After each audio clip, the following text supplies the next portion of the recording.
ไปการนูคืนฮะการนูไปการหนูโดยได้บ่ได้3 โตระวังตกเด้อได้3โตโดยโอ้ไปกับไผน่ะหลายคนไปอืตัวใหญ่บ่น้องนูพุกอันหนึ่งตัวใหญ่ตัวแม่เออ2 โตหันนูแดงอืมมาขายบ่หรือมา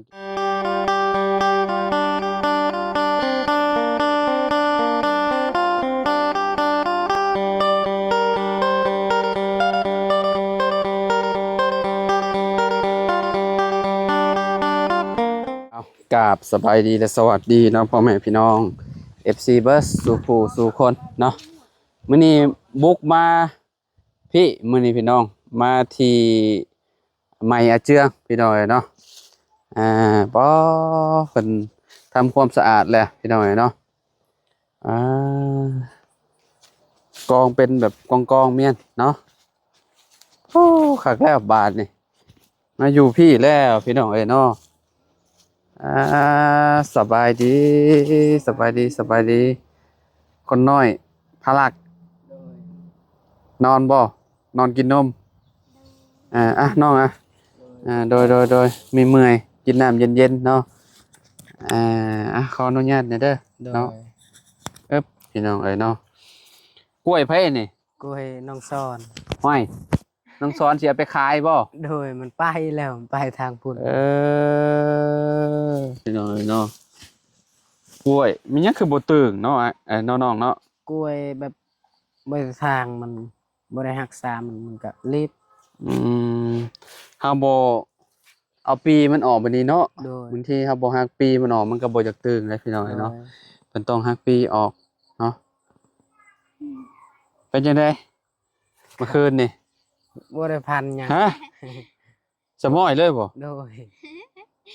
นอนหลับสนิทเลย โดย เจ้าเด้ เฮงแล้วเนาะ ถ้าทางยิงอยู่อัน ลูกเพิ่นนอนแบบว่าเพิ่นบ่ได้ฮู้มื้อบ่หรือว่าจังไดลูกเจ้าน่ะแบบว่าช่วงเพิ่นอยากกินนมอีหยังนี่เพิ่นบ่ได้ให้บ่บ่นอนยาวเลยบ่โดยโยสอดแจ้งเลยบ่ โดยเวลามันอยากกินนมแล้วก็เวลามันนอนแล้วก็เอาไว้นมข้างหัวมันก็เวลามันอยากนมแล้วก็มันเอาเอง ลูกนี่ได้เอาเอง โดย โยเอาเอง จับเอาเองเลย โดยจับแล้วก็ใส่แบบนี้เลยบ่โดย อ้าวคนน้อย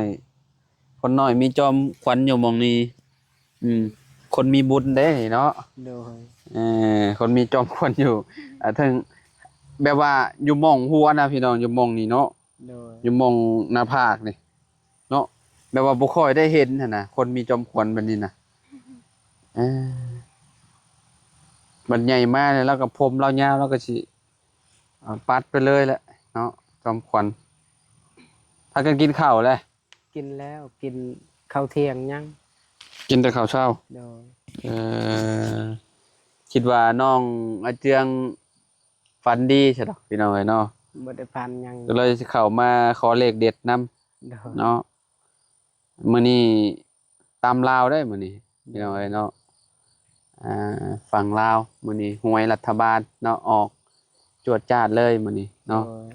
ตอนเช้าเฮ็ดหยังน้อง หักซาน ทำความสะอาด โดย เอ่อเนาะทำความสะอาดเดินไม้พี่น้องเอ้ยเนาะซับกองๆเมียนแล้วก็ไผจูดเนาะ โดย แบบนี้แหละให้มันแห้งก่อนแล้วจังจูดฝนบ่ตกนี่ก็จูดเลย โดย พี่น้องเอ้ยเนาะคือเห็นในของในคลิปว่ายิงปลาแม่นแท้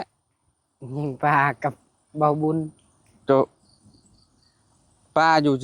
แบบว่าอยู่ในน้ำแบบมันลอยไปลอยมาก็ยิงถึงเนาะแม่นเนาะจ้ะเนาะ โดย เคยไปก้านบ่ เคยอยู่ ไปแล้วอันก้านแล้วก็ได้ โดยการนูการปลาอยู่ตลอด อืม เวลาบ่ได้เวลาบ่ได้เวลาวาง แม่น โดย คือว่าเราสิมือเติบเด้พี่น้องปลาอยู่ในหนองแบบมันบางทีมันลอยไปลอยมาเฮายิงบ่ถึกก็มีเนาะ โดย แต่ว่านี่แม่นเลยพี่น้องไอ้เนาะ เป็นจังได๋เรื่องเฮือนเรื่องซ่านทางบ่เชียงว่าจังได๋ครับเฮาก็บ่ฮู้คือกัน งบน้ำเพิ่นยังเหลือเท่าใด ได้ยินเบาเสียงแจ้งวานนี่ก็แล้วว่านี่แหละ เป็นล้าน2,000 บาท 11 12หรือ11 11ล้านกีบแล้วก็ 2,000 บาท โอ้พี่น้องเอ้ยเนาะก็ท่าเบิ่งนํกันพี่น้องเนาะ โดย ว่าสิเป็นจังใดเนาะเรื่องที่เรื่องทางก็ได้ไปนที่เรียบร้อยแล้วยังเหลือแต่เรื่องเฮือนนะบาดพี่น้องเฮือน3ล้าน8ลาวเนาะ โดย อ่าถ้าสร้างเฮือนมันก็ต้องมีงบหลายพี่น้องเอ้ยเนาะ โดย มีงบหลายพอสมควรอยู่ได้เนาะขั้นต่ำนี่ก็ต้องมีและวาง20 ไปล้านหรือว่า30 ล้านแบบนี้นะพี่น้องเอ้ยเนาะเพราะว่าซื้อไม้ซื้อตอกซื้อศอกซื้อเสาเนาะ โดย หลายๆอย่างพี่น้องเอ้ยเนาะทางน้องเพิ่นก็กำลังพากันเฮ็ดความสะอาดอยู่เนาะ โดย ไปอยู่พุ่นน่ะก็บ่ค่อยเห็นบ่ได้แล้วสะบ่ยามเช้าเนาะ โดย ยามเช้าสิเห็นอยู่หมองกระต๊อบหั่นน่ะพี่น้องเอ้ยเนาะเตียงนี่ก็ย้ายมาจากพุ่นเนาะ โดย ว่าอยู่พี่เนาะอืมข้าวน้ำก็ช่วงนี้ก็พายุยังแบบเข้าอยู่ได้พี่น้องเอ้ยเนาะก็เลยแบบโจะไว้ก่อนแม่นบ่เจือง โดย อืมตกลงว่าอยู่ทางนี้เป็นจังได๋กอหน่อไม้นี่แหละว่า ก็จงไว้ก่อน ไว้เป็นห่มก่อนเนาะ โดยเวลาเฮาสิทำความสะอาดเฮาอยู่นี่มีโฮม อืม ได้แปลนได้หยังได้ตั้งเฮือนแล้วก็ตัดเนาะ สมมุติว่าได้เฮือนได้หยังจังตั้งเนาะ โดย จังตัดออกเนาะ โดย มากล้วยนี่ก็ป้าไว้ก่อนเอาไว้กินชุก โดย ตัดแล้วบ่เครือหนึงน่ะ ตัดแล้ว อยากกินอยู่กล้วยน่ะมันเป็นแบบเนาะรสชาติมันเนาะ โดย เพราะว่ามัน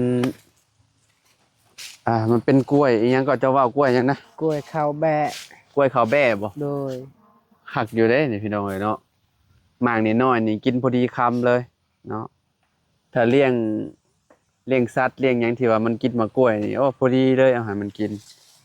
มันปลาให้มันสุกก่อนเนาะจังตัดเนาะน้องเนาะ โดย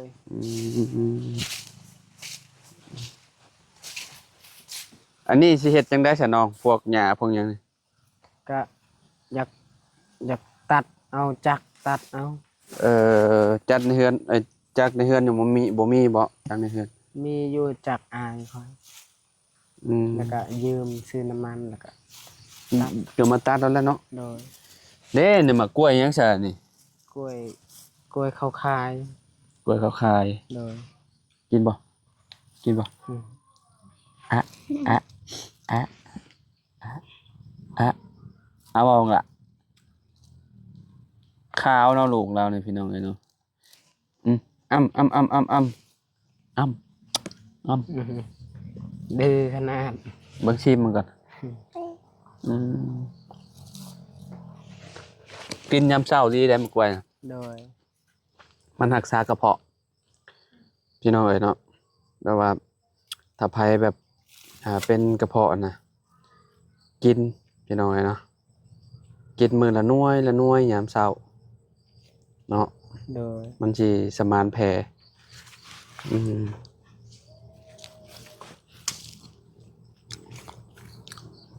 เดี๋ยวสิซื้อกล้วยเมื่อไหวเป็นหวีไปแวะเฮือนแม่น้องหวีเพิ่นตัดเครือหนึ่งมากล้วยยาวๆเด้ โดย มากล้วยสุกเขียวอยู่แถวนี้ก็เจ้าบ่ค่อยปลูกปานนั้นเนาะ ตอนมันยังบ่สุกหันแดงบ่สีแดง บ่แดงมันเขียว มันสุกแล้วจังเขียว เด้มันยาวๆประมาณนี้นี่ยาวบ่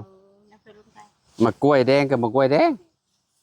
กล้วย เขียวมัน แม่น ยาวก็ แม่น คือย าวๆเด้ คือกล้วยข้าวแบะนั่นแหละ คือมากล้วยอันนี้แหละ โดยแต่ว่า นี่ หมากมันใหญ่ แต่ว่าหมากมันใหญ่ๆยาวๆเด้ แม่นเครือมันยาว ยาวกินหมากเดียวก็โอ้ยอิ่ม อิ่ม พี่น้อง เล เนาะ ย แต่ว่าแถวนี้บ่ค่อยเห็นก็จะปลูกปานนั้นเนาะเนาะ มีอยู่ อืม อยู่บ้านอยู่เฮือน คือมีแต่มะกล้วย บ้านเฮาม ากล้วยข้าวแบ้เบิดแถวนี้เนาะ โดย จะปลูกนะมีแต่หมากน้อยๆ ต้นมันก็บ่ได้ใหญ่ปานใดแล้วมากล้วยนี่ก็บ่อันนั้นบ่ตึงปานใดเนาะแต่ว่ามันก็สุกมันแก่เลยมากล้วยเครือของน้องซ้อนนี่ก็นี่ประมาณนี้แหละพี่น้องเอ้ยเนาะอืม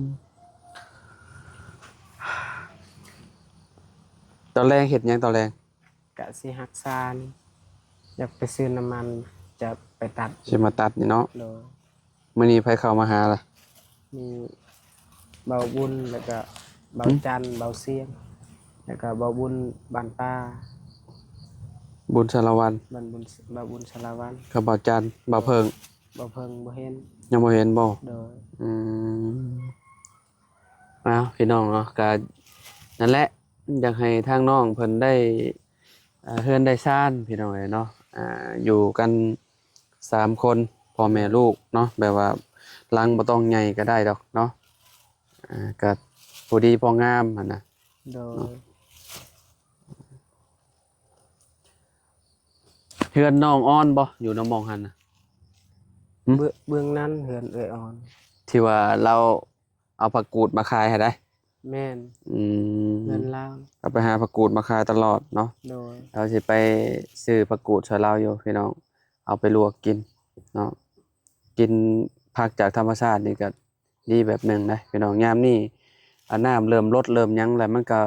พอมีผักหญ้าเนาะ โดย ขายกำละ4-5,000พี่น้องเนาะก็พอได้ซื้อปลาแดกแป้งนัวเนาะ โดย เจ้าฮูดข้าวนี่กะว่าจักมื้อสิแล้วหาน้องเจ้าเว้า ก็ประมาณมัน7-8 มือ 7-8มื้อบ่จังสิแล้ว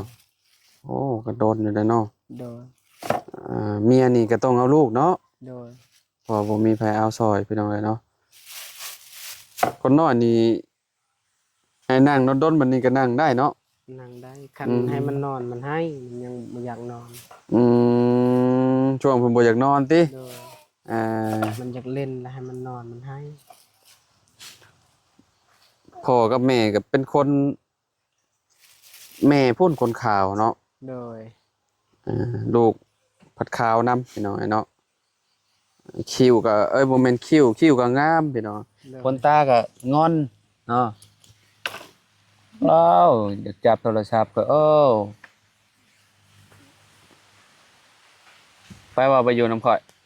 ไปบ่ใหญ่มานี่โอ้ยขนมแล้วนี่ โดย เนาะ โดย เออ แม่กับพ่อเนี่ยหาเงินเตรียมไว้รอดเนาะหามเนาะเออเพิ่นกินข้าวก็คือสิกินหลายอยู่ข่อยว่าเนาะ หลายมันกิน อืมกินหลาย เด็กน้อยกินข้าวหลายแล้วดีแล้วใหญ่ไว้พี่น้องเอ้ยเนาะคันว่าแบบกินแต่นมกับนานใหญ่เลยจะลูกคนน่ะโอ้ยน้ำหนักน้อยเดียว3 ปีปลายแล้วล่ะบ่ค่อยจะกินข้าวกินแต่นม กินแต่หยังซื่อๆข้าวบ่ค่อยกินอ่าได้จักเดือนแล้วก่อนนั่น ได้ละ7 เดือน 7 เดือนเนาะ โดย อืมพุ่นน่ะจับนมกินเองได้แหละ ได้ อืมคะแนนเราบ่อันนั้นนะพี่น้องเนาะเราลิ้นอยู่เนาะ โดย นอกจากนอนตื่นมาใหม่ๆแล้วเราจะงอแงน่ะเนาะเจียงเนาะ โดย คือแบบนี้แล้วเราก็ลิ้นนี่ มัน คนแบบ ตื่นแล้วก็มัน มัก ให้ ยิ้มพอน้อยนะพี่น้องเนาะ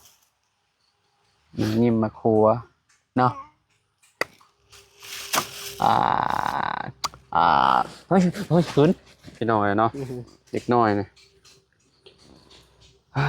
ยเนาะแสดงว่าผิดหวังมื้อนี่พี่น้อง FC โดย อ่า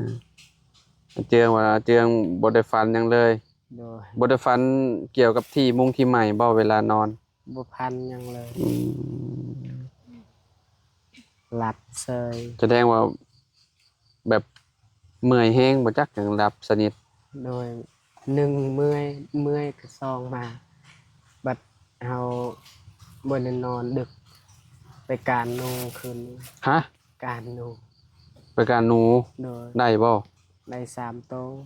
ระวังตกเด้อได้3โตว โดย โอ้ ไปกับไผน่ะ หลายคนไป อืตัวใหญ่บ่น้อง หนูพุกอันหนึ่งตัวใหญ่ตัวแม่ เออ สองตัวหันหนูแดง อืมมาขายบ่หรือมากิน กิน ไปพ่อแบบใดไปพ่อแบบใดไปการ ไปการแล้วก็เยิงเห็นมันก็เอาหน้ายิง เอาหน้ายิงเอารถบ่ โดย อ๋อคิดว่าเอาหนังสติ๊กยิงใช่ดอก บ่ มามานบ่มาไปนำอยู่บ่ บ่แล้วมา มีแต่คนนี่บ่ มีแต่คนไป แต่เก่ามาแล้วไปนำมานแล้วได้กินอยู่บ่หมูป่ามีอยู่บ่เขต มีและลาย หึ มีหมูป่าลาย แถวภูบ่ โดยมันอยู่แถวภูไกล แต่ว่ามันไกลบ่ โดย เคยได้กินอยู่บ่ เคย ไปการใด แบบพอเฮาเฮ็ดแฮว เฮ็ดแฮวมาถึงแฮว โดย อ่าตัวใหญ่กว่าฮอดขาบ่แล้วเนาะหมูป่าเนาะ โดยตัวใหญ่ก็บ่ได้ได้แต่ตัวประมาณ สำกลาง โดยประมาณ10ปลายโล อืม ใหญ่ใหญ่ เคยกินจักเถื่อน้องเคยได้กินจักเถื่อ 2เทื่อ3เทื่อแล้ว หมูป่านี่ได้ โดย โอ้คักแล้วซะพอใส่แฮวเอา โดยพอแบ่งให้ อยู่แถวใดน้องเราไปใส่ ไก่อยู่ภู ภูไกลพุ่น โดย เออ ฮอดเขตวังเบ่ง อืม เวลามันมีหมูถึกแหวก็ยากไปเอา ยากบ่ โดย อืม ใช้รถบ่ได้ต้องห้ามเอา เพราะว่ามันอยู่เทิงภูเนาะ โดย หมูป่าโอ้พี่น้องเอ้ยเนาะคันได้นี่ครั้งแรกเนาะเออเพราะว่ามันอยู่ในป่าเด้มันหากินยากกันนะเอายังไงเนาะหนูนี่ก็เริ่มนับมื้อแล้วเริ่มสิบ่หลายปานใดแล้วเนาะ โดย ตะกี้แต่ก่อนนี่ก็คือสิหลายอยู่แถวบ้านจ้ะเนาะ โดย คือสิบ่อึดดอกเขาว่าเพิ่นพวกหนูหวายหนูผุกแบบนี้นะ โดย หนูทองขาวเป็นหนูแดงเนาะ โดย บ้านเจ้าหนูแดงหลายอยู่เนาะมาก็ถึกจังหวะเพิ่นพักผ่อนพอดีพี่น้องเอ้ยเนาะ โดย น้องอาเจืองเพิ่นพักผ่อนเนาะเพราะว่าเพิ่นกำลังทำความสะอาดเพิ่นเนาะเพิ่นเฮ็ดให้มันแปดมันหยังหั่นแหละพี่น้องเอ้ยเนาะ โดย ตอนแรงๆคิดว่าสิเอาเครื่องตัดหญ้ามาทำความสะอาดบ่ โดย คือสิบ่ปรับดอกพี่น้องคิดว่าดินนี่พอดีงามด้วยแหละเนาะอาเจืองเนาะ โดย มีแต่เฮ็ดความสะอาดอย่างเดียวกับ ถ้ารุ่นถ้าชมนํกันนั่นแหละพี่น้องเอ้ยเนาะว่าสิเป็นจังใดเนาะแต่ตอนนี้ก็นี่แหละเห็นจำนี้ก่อนพี่น้องเอ้ยเนาะก็ถ้าเบิ่งตอนต่อไปเนาะทางอาเจืองกับอาหังเนาะอาหังกับอาเจืองนะบ่านี่ โดย ชื่อให้เมียเจ้าอาหัง โดย อาเจือง โดย น้องหังเนาะชื่อให้น้องเฮงนี่เฮงคักเนาะ โดย เฮงมีโชคมีลาภพี่น้องเอ้ยเนาะเฮงเฮงรวยๆเนาะน้องพารักเนาะชื่อก็ได้ชื่อก็งามอยู่เด้เนาะชื่อลูกชายเพิ่นวันนี้ขอโตวเดินทางต่อพี่น้องเนาะจังว่ากันใหม่เนาะเดี๋ยวเขามาเยี่ยมยามทำข่าวน้องเจืองเพิ่นอีกเทื่อนึงพี่น้องเนาะว่าสิแปลนซำใดเนาะที่ทางลาวพี่น้องเอ้ยตอนนี้ก็ท่ารุ่นท่าชมนั่นแหละเรื่องเฮือนเรื่องชาติลาวเนาะ โดย แต่ทางเฮาก็ยังบ่มีดอกพี่น้องเอ้ยเนาะก็ดีมุกดีใจนำน้องเพิ่นได้หลาย โด ตอย นนี้ได้ทีใหม่เนาะ โดย ดีใจนำเด้อดีใจนำอีกเทื่อนึงเนาะมื้ออื่นไปไสอยู่บ่ เอิ้นก็บ่ได้มีเวียกหยังก็เอาลูกให้เมียไปหุดข้าว อืมโอเคจ้ะเนาะ โดย อยู่ดีมีแห้งเนาะ โดย FC ทุกๆคนเนาะ โดย ที่เป็นกำลังใจที่มาหับชมคลิปเด้อพี่น้องเด้อเนาะเอาไปอาเจียง โดย สบายดีเด้อ สบายดี สบายดีน้องสวัสดีครับสวัสดีครับนี่คนน้อยไปพี่น้องเนาะอยู่ดีมีแห้งขอบคุณละลายที่หับชมคลิปเด้อพี่น้องเด้อเนาะสบายดีและสวัสดีพบกันใหม่พี่น้องเนาะ